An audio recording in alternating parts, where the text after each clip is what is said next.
ہاں سر میں صرف یہ کاکڑ صاحب ایک سیکنڈ سر، یہ ایک رسم کے مطابق ہو لینے دیں سر۔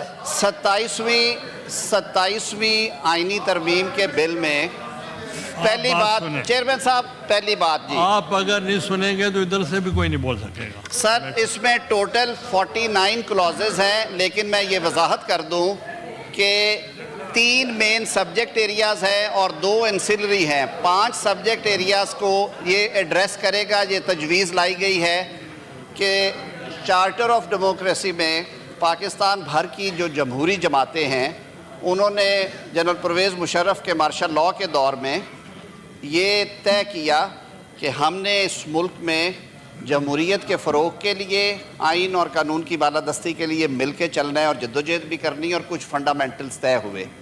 ان میں ایک جو نقطہ تھا وہ تھا وفاقی آئینی عدالت کا قیام، جس میں ساروں صوبوں کے ججز جو ہیں سپیریئر کورٹس کے، ان کی موجودگی ہو، اور وہ جو آئینی معاملات ہیں آئین پاکستان میں، وہ جو کلوزز ہیں آئین کی جو ڈیل کرتی ہیں کانسٹیٹیوشنل جورسڈکشن سے یا انٹرپریٹیشن آف کانسٹیٹیوشن سے متعلقہ، جو ہمارے آج کے قانون میں آرٹیکل 184، آرٹیکل 186، پھر 187 میں کچھ پاورز ہیں، پھر صدر صاحب کئی دفعہ ریفرنس فائل کرتے ہیں، بھیجتے ہیں، اس پہ اوپینین لیتے ہیں، وہ معاملات جو ہیں وہ آئینی عدالت سنے، اور ہماری جو ریگولر ہائی کورٹس اور سپریم کورٹس ہیں ان کا جو موجودہ ڈھانچہ اسی طرح برقرار رہے۔ اس میں سر سول، دیوانی، فوجداری، رینٹ، فیملی، کارپوریٹ، کمرشل، وہ سارے معاملات جو کہ 60,000 سے زائد کیسے سپریم کورٹ میں ہیں، وہ وہاں پہ ان کے فیصلے ہوں، اور وہی فائنل عدالت ہوگی، اس کی کوئی فردر اپیل نہیں ہے۔ سر پچھلے 26ویں آئینی ترمیم میں جب ہم نے اس پہ مشاورت کی تو کچھ دوستوں نے یہ کہا کہ آپ اتنی بڑی ٹرانزیشن کی طرف نہ جائیں، اتنی بڑی تبدیلی کی طرف نہ جائیں، آپ ٹرانزیشن کے ساتھ چلیں، آپ آئینی بینچز بنا کے تجربہ کریں، معاملات شاید اس سے بہتر ہو جائیں، اور جو مقدمات کا تصفیہ ہے سپریم کورٹ میں وہ بہتر ہو جائے، اس کی رفتار بہتر ہو جائے۔ سر ہم نے بینچز 2/3 میجورٹی سے اسی ایوان میں یہ بل پاس ہوا، قومی اسمبلی نے پاس کیا، صدر مملکت نے اسینٹ کیا، یہ بل پاس ہوا، آئینی بینچز بن گئے سپریم کورٹ آف پاکستان میں۔ اب سر تھا یہ کہ وہی عدالت ہے، وہی جج صاحبان ہیں، جوڈیشل کمیشن آف پاکستان انہیں نامزد کر دیتے تھے، وہ دن کا زیادہ تر ٹائم کانسٹیٹیوشنل پٹیشن سنتے تھے، وہ جو معاملات ان کی جورسڈکشن میں تھے، اور باقی ٹائم پہ دیگر مقدمات بھی۔ لیکن سر فیکٹ آف دا میٹر یہ ہے کہ 5 یا 6% مقدمات ہیں ٹوٹل جن کا میں ذکر کر رہا ہوں، سر وہ کورٹ کا 40% وقت جو ہے وہ لے جاتے ہیں، اور باقی مقدمات وہیں کے وہیں کھڑے تھے۔ دوسرا سر کچھ لوگوں نے یہ بھی کہا کہ جی یہ کورٹ ودن کورٹ ہے، کچھ نے یہ کہا کہ جی بینچز جو ہیں وہ جوڈیشل کمیشن بناتا ہے، اس میں لیجسلیچر بھی بیٹھی ہے، اس میں ایگزیکٹو بھی ہے، یہ کیوں ہوگا؟ یہ اعتراضات تھے۔ طویل مشاورت کے بعد یہ طے کیا ہے، تمام سیاسی قوتوں سے مشورہ کرنے کے بعد، اور اپوزیشن سے بھی گزارش کی تھی کہ آپ اس پہ رائے دیں، وہ دیتے رہے ہیں میڈیا کے ذریعے بھی، اور آف دا ریکارڈ بھی بات ہوئی۔ ہم نے کہا کہ وہ جو ایک درینہ خواہش اور مطالبہ ہے کہ ایک وفاقی آئینی عدالت قائم کی جائے، اس کی تجویز پارلیمان میں لے کے آئی جائے، جو کہ اس بل کے ذریعے آج ہم لے آئے ہیں۔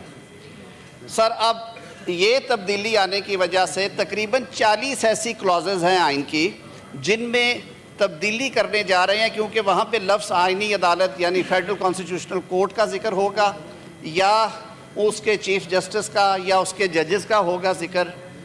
اس وجہ سے تقریباً 40 جو ہیں کلوزز 49 میں سے وہ کانسیکوینشل ان نیچر ہیں، یعنی کہ وہ آئین کی کسی کلوز کا وہ جو مفہوم ہے تبدیل نہیں کر رہے، اس میں صرف اس کا ذکر کیا جا رہا ہے۔ سر دوسرا ایک ایشو آیا ٹرانسفر آف ججز آف دی ہائی کورٹس۔ 1973 کے آئین میں سر آرٹیکل 200 میں اس کو ایڈریس کیا گیا، اور آرٹیکل 200 میں یہ کہا گیا کہ کسی بھی جج کو ایک ہائی کورٹ سے دوسرے ہائی کورٹ میں صدر مملکت ٹرانسفر کر سکتے ہیں، اور وہ اختیار ظاہر ہے وزیر اعظم کی ایڈوائس پہ استعمال ہوتا تھا، لیکن اس کے لیے اس ہائی کورٹ جہاں سے وہ جا رہے ہیں چیف جسٹس صاحب کو، جس ہائی کورٹ میں وہ جائیں گے اس کے چیف جسٹس صاحب کو، اور سپریم کورٹ کے چیف جسٹس کو وہ اعتماد میں لیں گے، یعنی کہ ان سے کنسلٹیشن کریں گے، اور اس کے بعد وہ تبادلہ جج کی رضا کے بغیر 2 سال کے لیے ہو سکتا ہے، لیکن اگر 2 سال سے زائد عرصہ آپ نے انہیں بھیجنا ہے تو اس کے لیے آپ کو ان کی کنسنٹ لینا پڑے گی۔ 18ویں ترمیم میں وہ جو 2 سال والا معاملہ تھا اس کو بھی نکال دیا گیا اور کہا گیا کہ ان کی کنسنٹ لیں گے۔ 26ویں آئینی ترمیم میں وہی کی وہی پروویژن اسی طرح رہی، لیکن اس وقت بھی تجویز آئی تھی کہ اس میں بار بار یہ اشارہ ہوتا ہے کہ جی ایگزیکٹو کا کیوں عمل دخل ہے، تو یہ معاملہ بھی آپ جوڈیشل کمیشن آف پاکستان کو دے دیں۔ تو تجویز یہ دی جا رہی ہے کہ اگر ایک ہائی کورٹ سے دوسرے ہائی کورٹ میں کسی جج کو بھیجنا ہے، میں اس کی ایک مثال دیتا ہوں کہ بلوچستان ایک چھوٹا ہائی کورٹ ہے، لیکن اللہ تعالیٰ نے بلوچستان کو وسائل سے مالا مال کیا ہوا ہے۔ اب وہاں پہ آپ ریکوڈے کے ایک پروجیکٹ ہے، سیندک ہے، منرلز کے کام بڑھ رہے ہیں، ملٹی نیشنل کمپنیز آ رہی ہیں۔ وہاں پہ اگر بلوچستان کے چیف جسٹس صاحب یا وہاں کی بار یا ججز مطالبہ کرتے ہیں کہ ہمیں 2 سال کے لیے کمپنی کارپوریٹ میں جو جج تجربہ زیادہ رکھتے ہیں انہیں مہمان کے طور پہ بھیجیں، وہ وہاں پہ سرو کریں، واپس چلے جائیں۔ وائس ورثہ اسلام آباد لاہور میں یہ ہو سکتا ہے، پشاور اور کراچی میں ہو سکتا ہے۔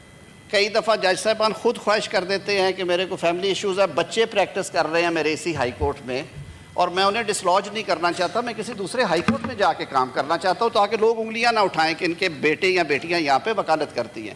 یہ ہمارے ہمسایہ ملک میں رائج ہے۔ ہم نے کہا اس سے آپ یہ جو رول ہے وزیر اعظم کا ایگزیکٹو کا ایڈوائس پہ وہ نکال دیں۔ یہ معاملہ بھی جو کمیشن ہے ججز اپوائنٹمنٹ کا، JCP judicial commission of Pakistan under article 175، اس کے سپرد کر دیا جائے، جس میں چیف جسٹس ہوں گے، جس میں 4 اور ججز ہوں گے، جس میں بار کا نمائندہ ہے، جہاں پہ 2 اپوزیشن کے 2 ٹریری بینچز کے ممبران ہیں، جس میں اٹارنی جنرل بھی بیٹھتا ہے، وہ آل انکلوسیو ہے، جو کہ 18ویں ترمیم کی عین روح کے مطابق بنایا گیا۔ اور ساتھ میں جو 2 ہائی کورٹس انوالو ہوں گے ان کے چیف ججز کو بھی بنایا جائے۔ اس میں سیف گارڈز بھی دیے گئے ہیں۔ سیف گارڈز یہ ہیں کہ چیف جسٹس جس صوبے میں بیٹھے ہوئے کوئی بھی چیف جسٹس، ان سے سینئر جج کو نہیں بھیجا جائے گا تاکہ چیف جسٹس کا عہدہ جو ہے اس کے حوالے سے کسی قسم کا کوئی تنازع پیدا نہ ہو۔ اس میں جوڈیشل کمیشن پہ چھوڑ دیا گیا کہ وہ جج صاحب کو بلا کے اس کی کنسنٹ کی بات کرنا چاہیں، کنسنٹ کے علاوہ کرنا چاہیں، کن ٹرمز پہ بھیجنا چاہتے ہیں، کتنے عرصے کے لیے بھیجنا چاہتے ہیں، وہ کلیئر کر دیا گیا ہے۔ پیچھے ٹرانسفرز ہوئی اسلام آباد ہائی کورٹ میں، کیونکہ یہ ایک فیڈریشن کا ہائی کورٹ ہے، کہا گیا کہ ایسے علاقے جن کی نمائندگی نہیں ہے، سندھ انٹیریئر سے، بلوچستان سے، پنجاب کے ساؤتھ آف پنجاب سے، وہاں سے ججز کو ٹرانسفر کیا گیا تو ان کی سینیورٹی کا مسئلہ پیدا ہوا۔ معاملہ آئینی بینچ کے سامنے گیا، انہوں نے معاملہ پھر صدر مملکت کو ریفر کیا اور یہ بات وہ مانے کہ جو سینیورٹی ہے وہ شروع ہوگی from the date he takes first oath as a جج آف ہائی کورٹ۔ یہ تو بڑی غیر مناسب بات ہے کہ ایک جج نے 2016 میں اوتھ لیا اور انہوں نے 8 سال کام کیا کراچی میں، اور اس کے بعد انہیں آپ نے بھجوا دیا لاہور میں، اور لاہور میں جا کے وہ جو 2020-21 میں اپوائنٹ ہوئے ججز ان کے نیچے جا کے بیٹھے روسٹر میں، تو یہ غیر مناسب بات تھی۔ وہ معاملہ حل کر دیا ہے کہ وہ جج صاحبان اپنی سینیورٹی جو ہیں اوریجنل سینیورٹی کیری کریں گے، وہ عارضی ہوگا یا مستقل ہوگا، اس میں ان کی دو سارے کنٹورز دے دیے گئے ہیں۔ اس سے آگے چلتے ہیں سر، سینٹ کے الیکشنز ہوئے، سارے ملک میں ہو گئے، لیکن کچھ سیاسی کشمکش بھی تھی، کچھ عدالتی فیصلے تھے، دونوں فریقین اپنے موقف پہ قائم تھے، معاملہ عدالتوں میں رہا۔ خیبر پختونخوا میں سینٹ کا الیکشن سر 1 سال سے زائد عرصے کی تاخیر سے ہوا، اور اسی فلور پہ اس کا ذکر ہوتا رہا ہے، آپ کی رولنگ بھی ہے سر چیئرمین ڈپٹی چیئرمین کے الیکشن پہ، اللہ نے کیا ہو گیا۔ اب یہ ایک ابہام رہنا تھا تھرو آؤٹ، اور کل کو بھی ایسی صورتحال آ سکتی تھی۔ ان کے ٹینیور کی پروٹیکشن اور جو سینٹ کی ہارمنی ہے، یعنی کہ سینٹ کبھی تحلیل نہیں ہوتی اور ہر 3 سال کے بعد سینٹ کے الیکشنز کے بعد اوتھ ہوتے ہیں اور پہلا کام چیئرمین اور ڈپٹی چیئرمین کا الیکشن ہوتا ہے، اس کو کسی ابہام اور تنازع سے بچانے کے لیے سر اس کو سیونگ کلاز دی گئی ہے، اس کو ایکسپلین کر دیا گیا یہ کس طرح ہوگا۔ چھوٹے صوبوں نے سر یہ مطالبہ کیا کہ جو 11% ہے کیبنٹ کا آپ نے رکھا ہے کہ ٹوٹل اسٹرینتھ کا 11% سے زیادہ نہیں ہوگا،